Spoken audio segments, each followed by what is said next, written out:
नमस्कार, आप देख रहे हैं लाइव समाचार भारत। मैं हूं रंजीत कौर। करनाल में हो रही बारिश किसानों के लिए राहत भरी खबर बनकर सामने आई है। विशेषज्ञों के मुताबिक ये मौसम गेहूं की फसल के लिए बेहद अनुकूल है। दाने बनने और भराव के इस अहम समय में बारिश नमी बनाए रखने में मदद कर रही है, जिसमें फसल की गुणवत्ता के साथ उत्पादन बढ़ने की भी उम्मीद मजबूत हो गई है। कई जगह देखने को मिला है कि फसल बैठी हुई नजर आ रही है। देखिए, अभी जिस हिसाब से मौसम आपने देखा होगा, पिछले हफ्ते काफ़ी गर्मी की तरफ चला गया था, धीरे-धीरे हो रहा था। तो चूँकि आपको सबको पता है कि गेहूँ जो है वो सर्दियों की फसल है और जब तक पूरी तरीके से दाने भर नहीं जाते हैं तब तक उसका क्या, अगर टेम्परेचर कम रहता है तो गेहूँ की फसल के लिए लाभदायक होता है। तो ये बारिश जो है ये बहुत ही अनुकूल वातावरण लेकर के आई है इस टाइम दानों के भराव के लिए।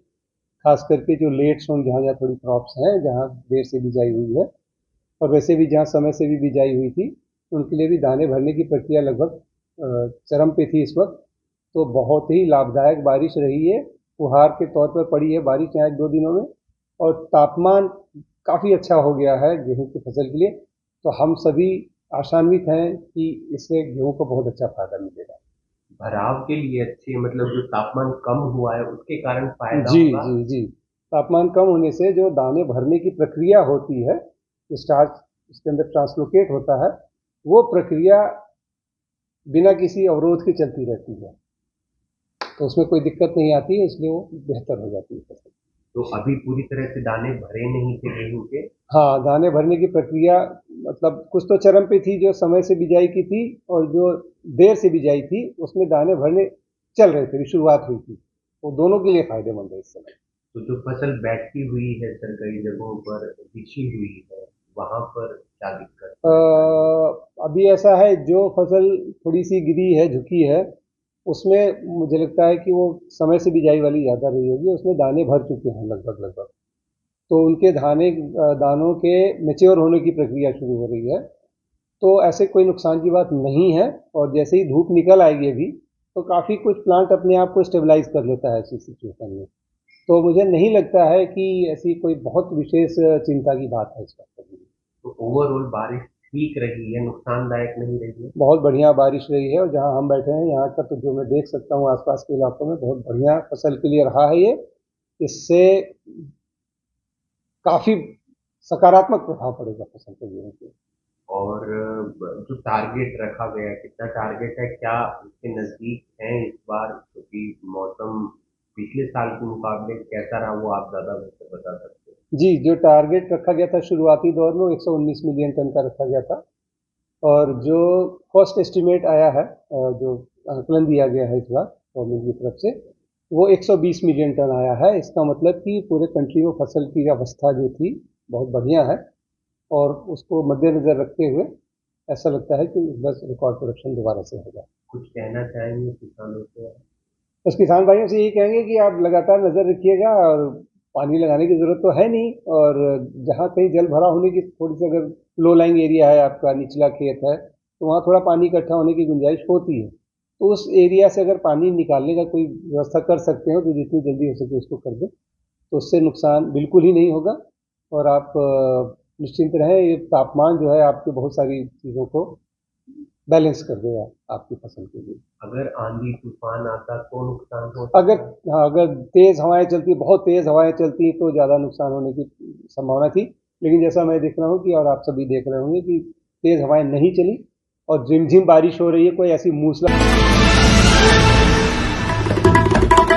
बाजपुर में ईद उल फितर के मद्देनजर पुलिस प्रशासन अलर्ट मोड में नजर आया है। कोतवाल नरेश चौहान के नेतृत्व में शहर में फ्लैग मार्च निकाला गया। मुख्य बाजार से लेकर भगत सिंह चौक तक पुलिस ने सुरक्षा का भरोसा दिलाया, साथ ही लोगों से शांति, सौहार्द और भाईचारा बनाए रखने की अपील की है। पटियाला में युद्ध नशे के विरुद्ध अभियान के तहत पुलिस ने सख्ती बढ़ा दी है। शहर में विभिन्न संदिग्ध स्थानों पर सीए कासो ऑपरेशन चलाकर व्यापक चेकिंग की गई और एसएसपी वरुण शर्मा ने बताया कि ये कार्रवाई उच्च अधिकारियों के निर्देश पर की जा रही है। पुलिस का कहना है कि नशे के कारोबार और अपराधियों पर लगातार शिकंजा कसा जा रहा है। और फिलहाल इस बुलेटिन में बस इतना ही। ਮਾਨਯੋਗ ਡੀਜੀਪੀ ਪੰਜਾਬ ਦੇ ਦਿਸ਼ਾ ਨਿਰਦੇਸ਼ ਹੇਠ ਜਿਹੜੀ ਪੰਜਾਬ ਸਰਕਾਰ ਦੀ ਯੁੱਧ ਨਸ਼ਿਆਂ ਵਿਰੁੱਧ ਮੁਹਿੰਮ ਹੈਗੀ ਹੈ, ਉਹਦੇ 'ਚ ਅੱਜ ਅਸੀਂ ਇੱਕ ਕਾਸੋ ਆਪਰੇਸ਼ਨ ਪਲਾਨ ਕੀਤਾ। ਜਿਹੜੇ ਵੀ ਡਰੱਗ ਹੌਟਸਪੌਟ ਏਰੀਆਜ਼ ਨੇ, ਜਿਵੇਂ ਕਿ ਰੋੜੀਕੋਟ ਮੁਹੱਲਾ, ਭੀਮ ਨਗਰ, ਜਿੱਥੇ ਕਿ ਪਹਿਲਾਂ ਵੀ ਅਸੀਂ ਬੜੀ ਪੁਰਜ਼ੋਰ ਕਾਰਵਾਈ ਕਰਦੇ ਰਹੇ ਹਾਂ। SP city Palwinder Cheema, DSP city 1 Satnam Singh ਤੇ ਡੀਐਸਪੀ ਸਿਟੀ 2 ਜੰਗਜੀਤ ਸਿੰਘ ਦੀ ਟੀਮਾਂ ਨੇ ਪਹਿਲਾਂ ਵੀ ਇਹਨਾਂ ਡਰੱਗ ਹੌਟਸਪੌਟਸ ਏਰੀਆ ਨੂੰ ਡੋਮੀਨੇਟ ਕਰਕੇ ਜਿਹੜੀ ਸਟਰੀਟ ਅਵੇਲੇਬਿਲਟੀ ਆਫ ਡਰੱਗਸ ਆ ਉਹਨੂੰ ਬਹੁਤ ਜ਼ਿਆਦਾ ਹੱਦ ਤੱਕ ਘਟਾਇਆ ਜਾ ਸਕਿਆ। ਤੇ ਉਸੇ ਲੜੀ 'ਚ ਅੱਜ ਅਸੀਂ ਦੁਬਾਰਾ ਇੱਥੇ ਕਾਸੋ ਆਪਰੇਸ਼ਨ ਪਲਾਨ ਕੀਤਾ ਤੇ ਰਿਜ਼ਲਟ ਓਰੀਐਂਟਡ ਆਪਰੇਸ਼ਨ ਹੋਊਗਾ।